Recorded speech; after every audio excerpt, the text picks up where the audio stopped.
વળી તમે તમારા તારણની ધાર મને આપી છે, તમારા જમણા હાથે મને ઉછળી રાખ્યો છે, અને તમારી અમી દ્રષ્ટિએ મને મોટો કર્યો છે.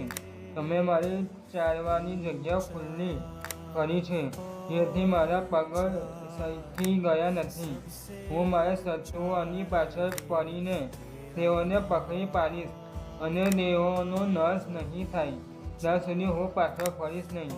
હું તેઓને એવા વીણી નાખીશ કે તેઓ ઉઠી શકે નહીં.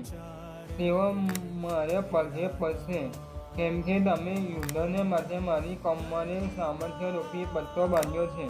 મારી સામે ચઢાઈ કરનારાને તમે મારે તાબે કર્યો છે. વળી તમે મારા શત્રુઓની પીઠ મારી તરફ ફેરવવી છે કે જેથી મારા દેશીઓનો હું નાશ કરું. તેઓ બૂમ મારી, પણ બચાવનારો કોઈ ન હતો. હા, તેઓએ યહોવાને વિનંતી કરી, પણ તેમણે તેઓને ઉત્તર આપ્યો નહીં.